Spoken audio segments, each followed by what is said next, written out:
Good day, folks. This is my 30-day review of the Mavic Air 2. Usually after a major release like the Mavic Air 2, I like to come back in after I've had even more time to use it and kind of give you my updated thoughts on it. Sometimes making those early release reviews are a little bit tricky because you have very limited time to test out all the functionality and use it in ways that you would normally use a drone. Of course, you're out testing out the features, trying to get some nice footage, but sometimes real-world usage is a little bit different. So I've been flying it now for about 40 days, using it in ways that I normally use my drones, and I have definitely developed some opinions on it. So let's just jump right in and take a look.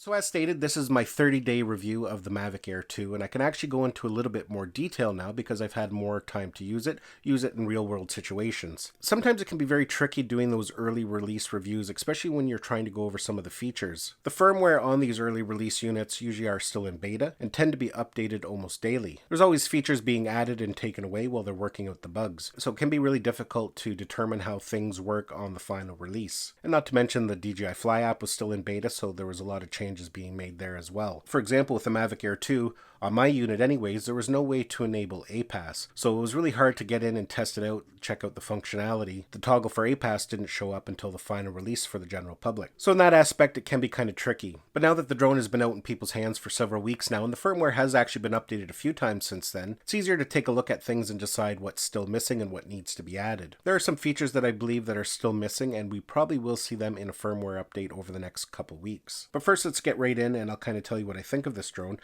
First of all, at $799, I think this drone is just brilliant. There's not many consumers that this drone would not fit perfectly for. Whether you're a beginner pilot or even an advanced pilot, this drone is very capable in both its quality of video and its features. Now for me, there are two features of this drone that make it a very compelling upgrade if you're coming from something like the Mavic Air 1 or even the Mavic Mini, and that is OcuSync 2.0 and that it shoots 4K 60. I'm a person who loves to film in 4K 60. I like to get nice slow shots along riverbanks and different things like that, sometimes through a forest, and being able to go in and slow your footage down looks really nice. So DJI including 4K 60 on there is actually really nice, and considering the only other DJI drone, consumer drone that is, that can do 4K 60 is the Phantom 4 Pro. Even the Mavic 2 Pro, which is quite a bit more money than this one, doesn't even offer 4K 60. But of course the big thing is OcuSync 2.0. If you're flying the original Mavic Air or the Mavic Mini, you know that Wi-Fi connectivity can be quite problematic, and it can really take away from your enjoyment of flying drones. Sometimes it can cause frustration, you know, you're out there and you get disconnected, or the video feed gets really stuttery and it's really hard to see what you're filming. With OcuSync, you just don't get that. Now, the OcuSync 2.0 that comes with the Mavic Air 2 is an enhanced version from the one that comes with the Mavic 2 Pro and the Mavic 2 Zoom, so in theory it performs even better. Not only does it give you 10 kilometers of range, it just gives you that nice solid connection,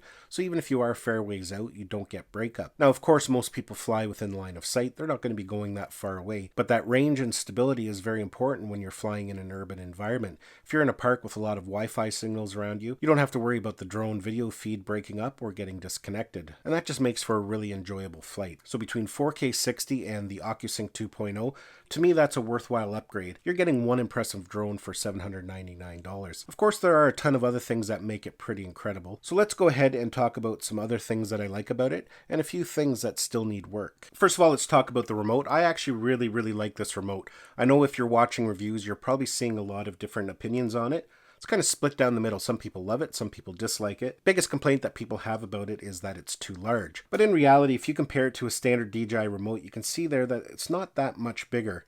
It's about the same width, it's about the same thickness, you're only maybe an inch and a half taller. So for me personally, I don't find the size to be that much more cumbersome, especially when you compare it to something like the Smart Control. This is what I fly with primarily with my Mavic 2 series, and you know, you can see there it's actually quite a bit smaller. Myself, I think it looks great. It doesn't look like a cheap controller at all, and when you factor in how easy it is to mount a smartphone in it, it just makes for a much more enjoyable experience. I had my Mavic Mini out the other day, and I tell you, I really don't miss the tediousness of trying to get a phone mounted in that little clamp, and trying to get the lightning port lined up and everything. So definitely having a remote like this to me is a huge upgrade. Now there are some features that are missing from this drone, and I'm pretty confident DJI will be adding them. And the main one that I think most people want is the ability to adjust the speed of the gimbal. With most drones, you can go into the settings and adjust the speed of the gimbal when you're rotating it down or up using the dial. And for some reason, it's missing on the Mavic Air 2. Now, if memory serves me correct, it was in there originally in one of the beta firmwares. For whatever reason, DJI hasn't included it yet. Maybe it needed some work. I'm pretty confident it will be coming. Even on the Mavic Mini, you do have the option to go in and adjust the gimbal speed. We also need some settings in there for adjusting some of the flight parameters. Being able to go in and fine-tune the yaw speed, I think, is very important to many, including myself. A couple other things that I would like to see added is the ability to adjust the speed when doing quick shots. I find them to be a little bit slow. Now, I know that could be a limitation because of the sensors on it and, and how that all works. I just find when you're doing something like a droney, it's a little bit slow.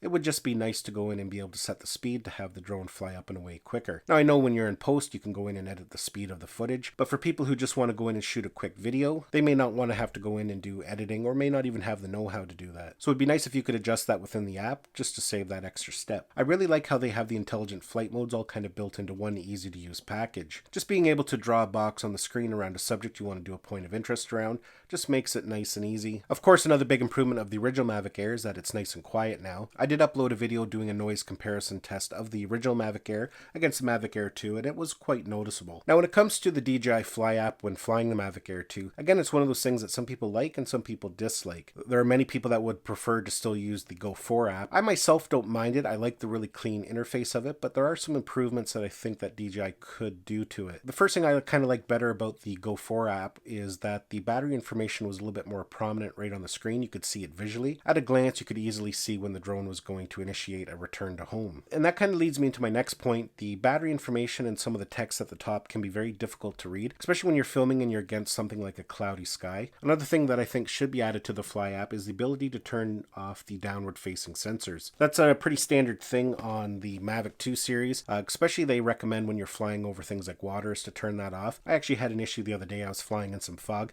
and I had a hard time getting the drone down because the fog was messing with the sensors. Being able to turn off the downward facing sensors would have made it a little bit easier to get the drone down. So that's definitely another thing that I think DJI should add in a future firmware update. DJI has stated that they will be supporting the Mavic Air 2 on the smart controller, so that's going to be a nice feature when it's available. It would have been nice to have that ready at launch, but as long as that update comes in a timely fashion, then definitely that's okay. But what about people who like to fly with a crystal sky? A lot of people like to fly with their crystal skies because it has a nice bright screen, much brighter than most smartphones. But everything I have read online states that the crystal sky will not be compatible with the Mavic Air 2. So that is disappointing indeed, especially if you do enjoy flying with a crystal sky. They're not cheap to buy, and that's a lot of money invested in a display that you can't use if you do purchase the Mavic Air 2. So definitely will be interesting to see how that does play out. I like the bag that they included this year with the Fly More combo. I think it's a nice looking bag. Things get a little bit tight in there, just like all the DJI drone bags. It's a good looking bag, and for the most part fits everything you want in there. Definitely if you need to carry any other kind of gear with you, you're going to have to move up to like a drone backpack or something. And I kind of like how they included ND filters this year. This is the first time that I can remember that DJI included ND filters. Now they did include kind of a weird combination, an ND 16, 64, and 256. The 64 and the 256 isn't something you're really going to use unless you're doing long exposure photography. It would be nice if they had just included something, say like an 8, a 16, and a 32. But then again, it's probably a marketing strategy. They want you to have to go and buy the other set. I like what they've done with the battery this year. You can see here we have those metal clips, and then we have metal leads inside where the battery clips on. It just gives you much more accurate information about whether the battery is connected properly. Now, when it comes to hardware, the DJI Mavic Air 2 only has a single compass and a single IMU. Pretty sure they decided to go with a single IMU and a single compass just to keep the cost of the drone down. For the most part, that's not going to be an issue. It's just nice in a drone to have a little bit of redundancy there in case one happens to act abnormally. Now, one thing new this year with the Mavic Air 2 is you have to be very careful about how you put the props on. In the past, the way the props were designed, it was impossible to put the wrong prop on the wrong motor. But this year, as you can see,